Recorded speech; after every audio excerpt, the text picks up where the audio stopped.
numéro de OC Talk Show vous est offert par le département d'État des États-Unis.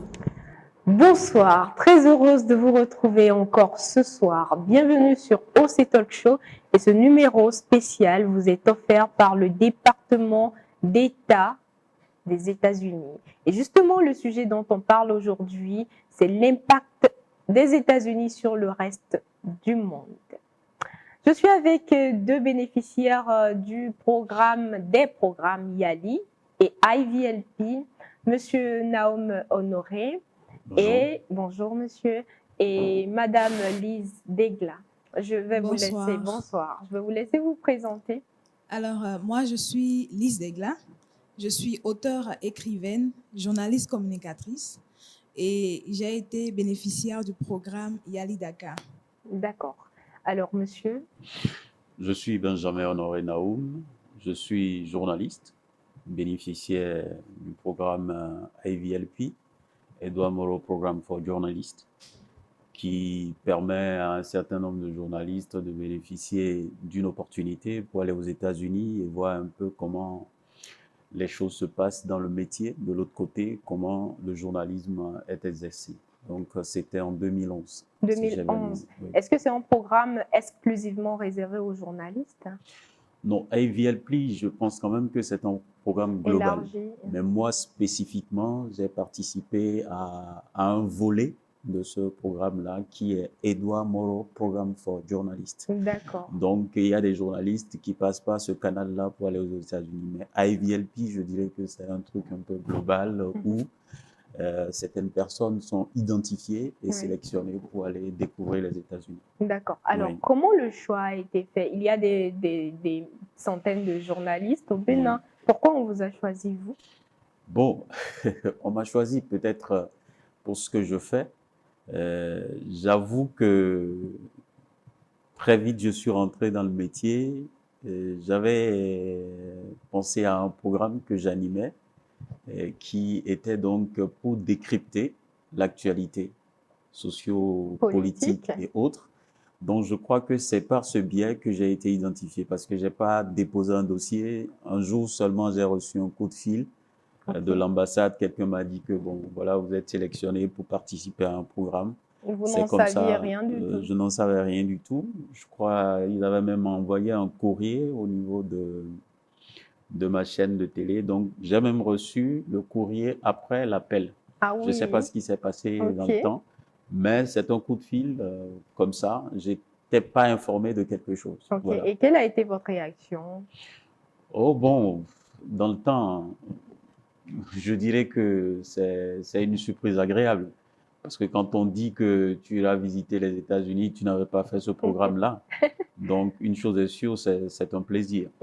Et la question, je l'ai posée aussi. Pourquoi vous m'avez choisi?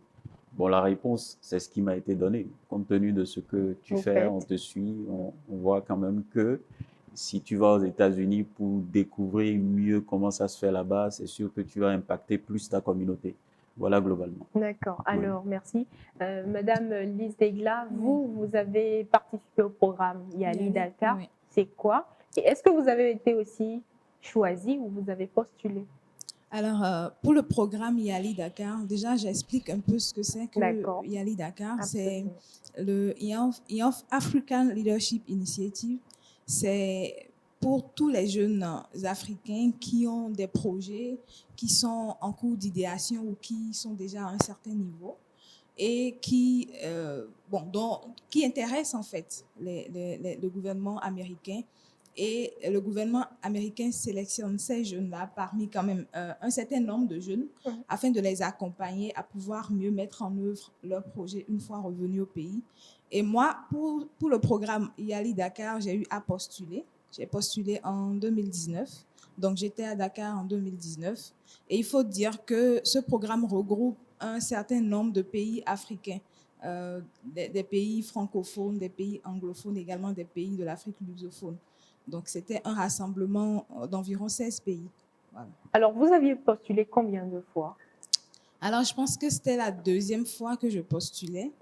J'avais postulé une première fois en 2017. Et bon, j'avais laissé tomber. Après, j'ai repostulé en 2019. Ok. Et je pense que il y avait un certain nombre de petites... il fallait comprendre le processus. Il fallait pas juste appliquer. Il fallait appliquer d'une certaine manière. Et c'était ces petits détails-là, ces petites astuces, si on peut dire ainsi, qui avaient manqué la première fois. Et il faut dire également qu'il y a le type de projet. Parce qu'il y a plusieurs tracks. Il y a business and entrepreneurship, il y a leadership, civic leadership, et il y a également ceux qui sont dans public management. Yeah. Donc, en fait, il y a ceux qui sont dans la fonction publique, ceux qui sont dans l'engagement citoyen et ceux qui sont dans l'entrepreneuriat tout court. C'est ça. Donc, moi, j'ai postulé dans civic leadership. C'était l'engagement de la femme en politique. Ah, Voilà. super. Alors, il y a le programme YALI Dakar et YALI des États-Unis, le Mandela Washington Fellowship. Pourquoi vous n'avez pas postulé pour le Mandela Washington Fellowship? Alors, il faut dire que le Mandela Washington Fellowship, les deux programmes ne se produisent pas au même moment. Je pense que c'est, je vais dire, consécutif. Mais j'ai postulé au YALI Dakar parce que dans la période, c'était ce programme-là qui avait été lancé. Et je pense qu'après, j'ai voulu postuler pour le Mandela Washington Fellowship. Bon, il y a eu une période de corona, tout ça qui a commencé. C'est vrai que je fais le programme de postuler. De postuler à nouveau. Oui. Alors, je vais revenir à vous tout à l'heure. Monsieur Naoum, comment a été l'expérience là-bas? Qu'est-ce que vous avez vu là-bas que vous n'aviez jamais vu au Bénin? Qu'est-ce que vous avez appris? Bon, pour quelqu'un qui échoue pour la première fois aux États-Unis, il faut savoir en même temps que ça va être la nuit et le jour par rapport à un pays africain comme le Bénin. Donc, il faut sincèrement avouer que j'ai été agréablement surpris et bouleversé. Bouleversé? Je dis bouleversé parce que ça a été le déterminant pour toute la suite dans mon parcours de journaliste. Parce que j'ai vu les choses autrement. J'ai vu des gens qui ont fait cette expérience, qui sont revenus au pays et qui ont jeté tout ça à la poubelle. C'est un regret pour ces gens-là. Parce que le métier de journalisme, il faut avouer que c'est un métier délicat, mais un métier passionnant. Et donc, quand vous êtes là-dedans, vous savez que votre rôle, c'est de servir votre communauté. Ça veut dire quoi? Vos concitoyens ont besoin de l'information de qualité. Il faut pouvoir leur apporter ça. Vous imaginez, par exemple, dans le Nevada, on commence le journal par la météo. Parce que c'est une zone où le changement climatique, c'est qu'en une journée, vous pouvez connaître beaucoup de cycles. Donc, c'est une région montagneuse et tout. Donc, le peuple a besoin de savoir quel temps il fera dans quelques secondes. C'est ça. Donc, les journalistes sont là pour leur apporter cette information. On ouvre le journal par la météo. Donc, en fait, le journaliste doit être au service de sa communauté et c'est ce que j'ai beaucoup aimé. Et l'autre chose qui m'a aussi impacté, c'est le fait que les gens se donnent la main pour réussir. Quand on est ensemble, on communie les efforts pour avancer. Et donc, c'est un modèle qu'il faut véritablement vendre. Mais je peux vous assurer que je ne dirais pas que les États-Unis sont les meilleurs en journalisme. Je ne dirais pas ça. Je ne veux pas aller là-bas. Mais ce que je sais, c'est qu'au moins les gens arrivent à dire ce qu'ils pensent, à protéger leurs sources d'information. Parce que c'est ce qui est sacré dans notre profession. Les sources, il faut les préserver.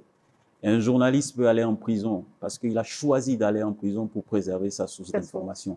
Donc, ce sont des valeurs quand même qu'il faut partager et que je porte fièrement aujourd'hui avec cette expérience. Oui. Alors, Lise, vous, qu'est-ce que vous avez vu à Dakar? Comment ça s'est passé?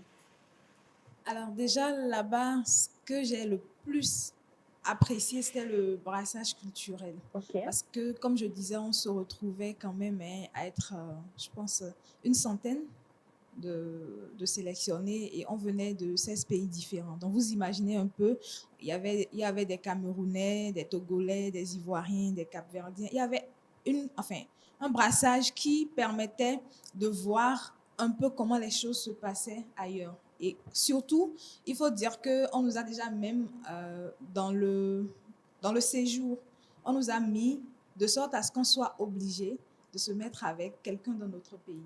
C'est-à-dire que dans les chambres, comme ça, on était à deux.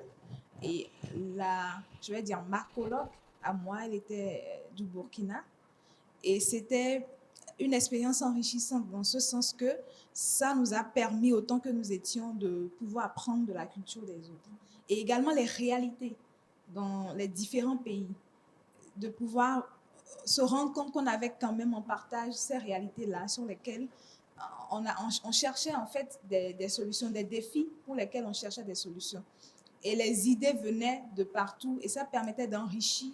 En fait, quand je reviens au pays, qu'est-ce que je vais faire?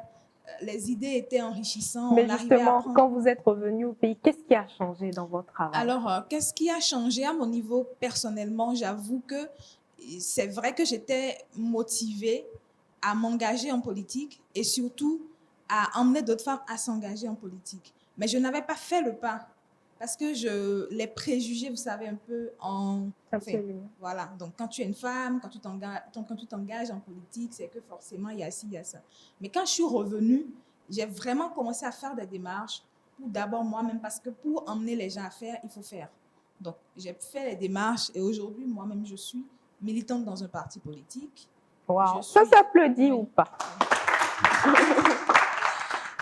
Et je suis vraiment, je vais dire que c'est... Et j'ai mis en place une plateforme. C'est vrai que ça ne parle pas politique, mais la vérité, c'est que pour pouvoir emmener une femme à vouloir s'engager en politique, il faut d'abord travailler sur son mindset. C'est ça. Parce que sans le mindset, ce n'est pas évident de pouvoir s'engager en politique. C'est ça. Donc voilà un peu. Merci Lise. Monsieur Naum, qu'est-ce qui a changé concrètement depuis votre retour au pays? Bon, je dirais que je suis plus engagé. En journalisme? Oui, même au-delà, parce qu'aujourd'hui, j'arrive à former d'autres jeunes en engagement citoyen. Ah, ok. Parce que je pense qu'il y a quelque chose qui manque. Il faut véritablement secouer l'arbre pour faire remonter les choses. Parce que les autres qui aujourd'hui se disent première puissance, parce que quand vous voyez les Américains aujourd'hui, on nous enseigne que c'est la première puissance, mais ce sont des gens qui se battent tous les jours pour garder leur position. Donc, qu'est-ce que nous, on fait en Afrique? Voilà. Donc, pour construire l'Afrique, on a besoin de qui? De dirigeants éclairés. Pour que ces dirigeants-là soient fouettés, on a besoin de qui? Des chiens de garde. Et donc, ce sont les journalistes qui sont obligés d'aller creuser et de fouiller pour révéler vraiment les mauvaises pratiques dans notre société. Mais je ne suis pas défaitiste, on va y arriver un jour. On va y arriver. Forcément. Justement, nous avons parlé des programmes Yali Dakar et IVLP du gouvernement d'État des États-Unis. Et nous avons eu Madame Lise Degla et Monsieur Naum Honoré qui sont des bénéficiaires de ces programmes. Merci pour les partages d'expérience. À présent, nous allons recevoir un artiste, je vais dire béninois. Je vous demande d'applaudir très très fort pendant qu'il nous rejoint sur le plateau. On applaudit encore plus fort. Vous savez, Cotonou bientôt sera la plus belle ville d'Afrique. Je l'affirme avec conviction parce que Cotonou, franchement, depuis quelques jours, est une ville très belle. Grâce à qui? Grâce à des jeunes, grâce au gouvernement. Et aujourd'hui, je reçois le fondateur de l'association Sena Street Art, qui est à Sarthe. Et c'est une association de jeunes acteurs engagés dont la mission est de promouvoir les arts visuels et urbains, de faciliter les échanges entre les artistes, le public et rendre l'art accessible à tous. Mr Stone, bienvenue sur OC Talk Show. Merci beaucoup, Précieuse, pour l'invitation. C'est un plaisir pour moi de me retrouver ici. Plaisir partagé. C'est qui Mr Stone? Mr Stone est un entrepreneur et entrepreneur engagé dans l'art, dans la culture et dans la défense des valeurs patrimoniales et culturelles du Bénin et de l'Afrique. Alors, pourquoi Mr Stone a choisi d'être graffeur? Pourquoi tu fais tu es graffeur? Ouais, je suis graffeur. Pourquoi? D'abord, le graffiti, c'est quoi? Pour ceux qui ne savent pas. Le graffiti, c'est une forme d'expression artistique qui consiste à réaliser des dessins, des dessins, des fresques, des portraits sur des supports non dédiés à cet effet. Ok. Idéalement, ce sont les murs. On est parti sur des murs et aujourd'hui, le graffiti s'exporte. Où on parle du street art, on parle du muralisme. Ça se retrouve dans les musées et ça se retrouve dans des musées et à des endroits où, par le passé, on ne l'aurait pas Et imaginé. le graffiti, il est né aux États-Unis, non? L'origine. Le graffiti qu'on voit aujourd'hui, il est né aux États-Unis dans les Oui. années. Il est apparu aux États-Unis dans les années 60-70, Oui. dans le Bronx, le Et Harlem, c'était un Manhattan homme qui et était tout. fou amoureux d'une fille, en fait, et qui voulait taguer, pour lui prouver son amour, a décidé de taguer son nom sur tous les murs. Et ça, c'est une histoire, Oui, un il y pan a- de l'histoire. oui, Hein. ça c'est un pan de l'histoire qui est raconté. Oui. Toutefois, il ne faut pas oublier que le graffiti originel, ce sont les hiéroglyphes. C'est né en Afrique, c'est né en Égypte, Ah, dans les donc, grottes et tout. ok. Donc avec l'esclavage et tout ce Mhm. qui est arrivé, il faut dire que ça s'est exporté à un moment donné aux États-Unis. Mhm. Et la culture hip-hop en général, elle est mise en avant et en lumière par les afro-descendants. Mhm. Donc tout est parti de là. Et le but du graffiti, dans les années 60 et tout, c'était de marquer son territoire. Mhm. Donc étant donné que le moyen de transport, c'était les trains, c'était les métros, Mhm. il y avait les graffeurs et vandales en son temps qui graffèrent leur Parce nom. que oui, c'est du vandalisme en Oui. partie. Ils graffaient, ils inscrivaient leur nom sur les trains. Le train qui, par exemple, qui quitte Manhattan pour, bon, je fais un exemple, je donne un exemple, Boston, toutes les personnes qui sont dans cette ville-là, qui sont dans cette ville-là où parcourt le train vont voir. Oui, Un des pionniers, c'est Taki 183. oui, j'ai Donc on se entendu dit, parler de Taki lui. 183, c'est qui Taki Oui, 183? oui. On ne C'est connaît qui jamais Taki la, 100? le per- la On connaît personne en jamais fait. le personne, mais le nom fait un titre dans la tête. C'est ça, Et l'artiste commence par avoir de la popularité au fur et à mesure. c'est Et ça. l'exemple que tu as donné, ça s'y prête très bien. Mhm. Le graffeur, c'est ce qu'il a eu à faire. Mhm. Coup de foudre et tout, pouvoir montrer à sa belle chérie qu'il tenait tant à elle. Mhm. Il inscrivait son nom un peu partout. Parce que je crois que la Après, ça fille s'est l'avait vulgarisé. largué en fait. C'était une histoire comme ça. En tout cas, les histoires de cœur et l'art, c'est quelque chose. Alors, Mr. Stone, quel était le besoin pour toi de créer une communauté pour l'art? Tu as une association. Pourquoi tu as créé cette association-là? J'ai créé l'association avec d'autres potes graffeurs parce qu'à un moment donné, on a ressenti, on a compris que l'art n'est pas vraiment mis en valeur au Bénin. Et il m'arrive de le dire souvent que nous avons une culture dense, riche et inouïe, mais notre culture n'est pas vraiment vendue. Il y a la jeunesse aujourd'hui qui n'est pas vraiment connectée à ces réalités, qui ne connaît pas son histoire. Et le graffiti a cette particularité-là d'être en contact du public et de la population. Donc, on s'est dit, on va en faire d'une pierre deux coups et rendre l'art le plus accessible aux gens. Et le graffiti était le meilleur canal qui s'y prêtait. Donc, c'est ça Donc, qui a donné vie. j'étais dans le milieu, j'étais dedans depuis des années. Après, je me suis dit, on peut en faire quelque chose de plus grand, quelque chose de grandiose. Ça a donné naissance à l'association, ça a donné naissance au festival Effet Graph, qui était juste parti de l'idée de rendre hommage à ces figures noires emblématiques qui ont marqué l'histoire du Bénin, de l'Afrique et du monde. Et aujourd'hui, grâce à vous, le mur graffé le plus long d'Afrique ou du monde se trouve au Bénin. C'est d'Afrique ou du monde? Oui, grâce à nous, l'année dernière, nous avons battu le record du mur le plus long jamais graffé en Afrique. Oh mon Dieu, ça s'applaudit s'il vous plaît. C'est au Bénin. Et cette année, nous avons entrepris l'initiative de battre le record du monde. Du monde? Oui. Et là, c'est où? C'est sur le mur du port. Nous sommes sur le mur du port depuis le 12 avril.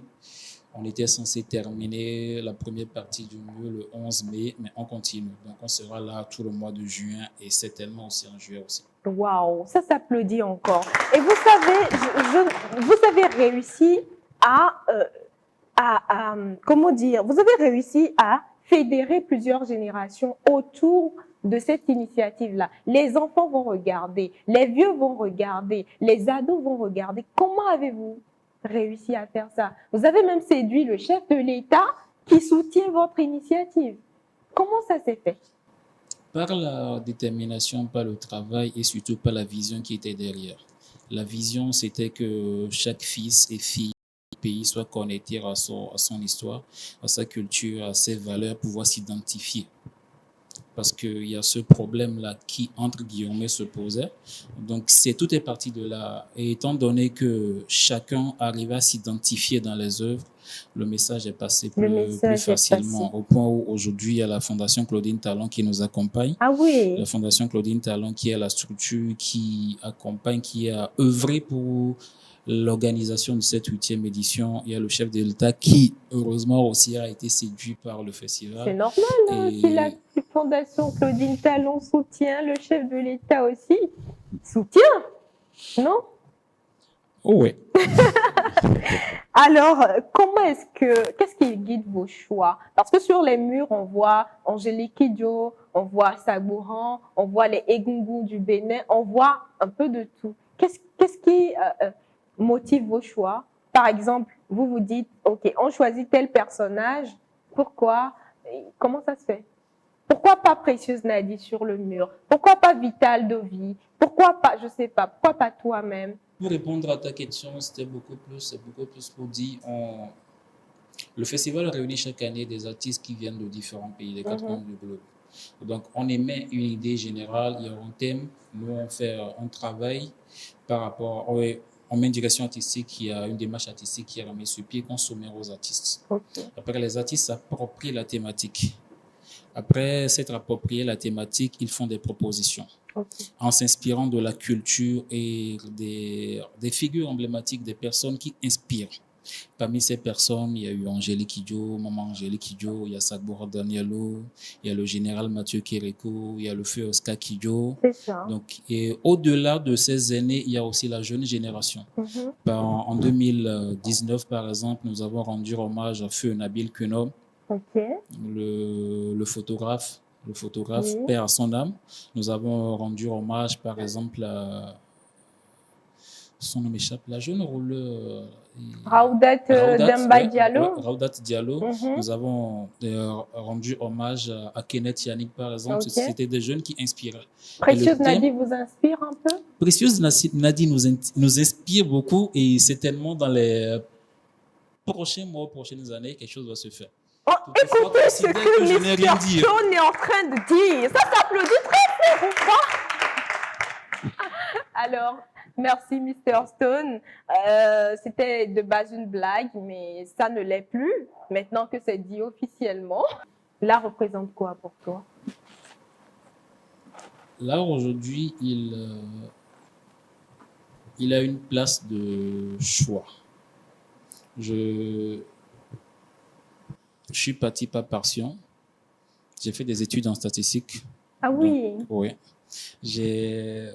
En 2014, je me suis dit, je vais consacrer une année sabbatique entièrement à l'art. Je suis dans l'année sabbatique jusqu'à aujourd'hui. Juste pour dire que matin, midi, soir, je suis à fond dans l'art. C'est ça. L'art, ça ne se résume pas à peindre, à dessiner, à chanter. Il y a l'administration qui est derrière, il y a beaucoup de démarches, clairement. Il y a du travail. Et la statistique intervient encore dans... Oui. La statistique et la mathématique, c'est au cœur de tout ce que je fais. Ouais. Et c'est ça qui fait qu'aujourd'hui, on fait grave à autant d'impact et on espère que dans les prochains mois et dans les prochaines années aussi, ce sera le Bénin qui sera entièrement mis en valeur et Cotonou sera la destination artistique du monde en matière d'art urbain. Inch'Allah, Inch'Allah. Avec vous et le chef de l'État, ça va se faire. Mr. Stone, merci pour cet entretien. Ce n'est pas fini. Devant toi, il y a la boîte au défi, la fameuse boîte. Oh, il est en train de soupirer. Tu vas tirer au sort un défi que tu vas relever. On applaudit en attendant.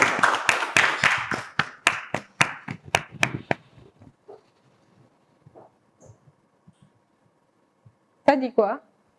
J'aurais besoin d'un bout de papier. J'aurais besoin d'un bout de papier et d'un stylo ou d'un crayon. Ah, ok. Il a besoin d'un bout de papier. Bon, écrit OC Talk Show de façon artistique sur une feuille. Ok. Tu as la feuille.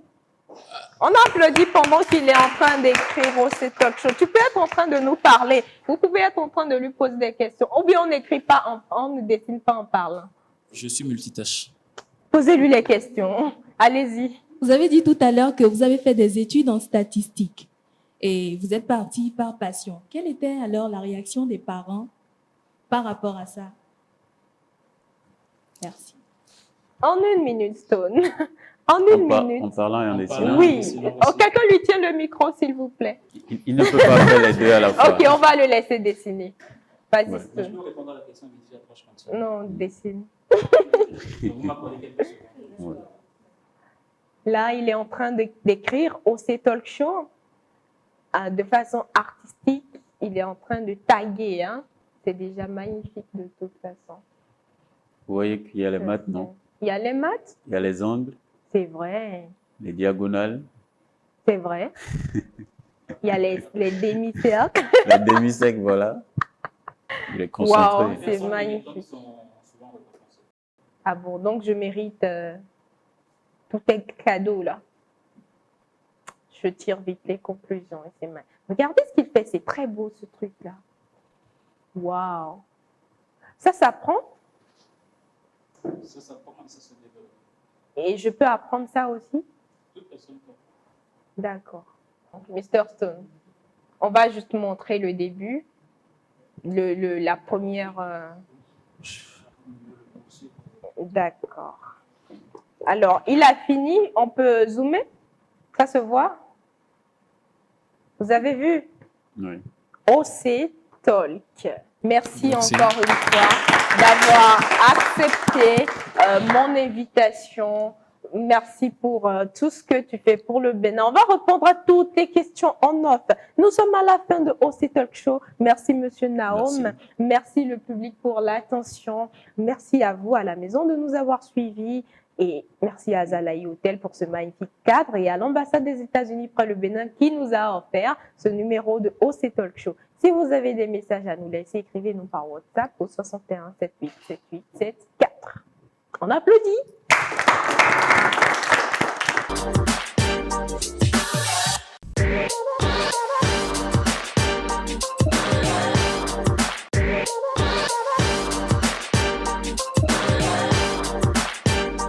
Ce numéro de OC Talk Show vous est offert par le département d'État des États-Unis.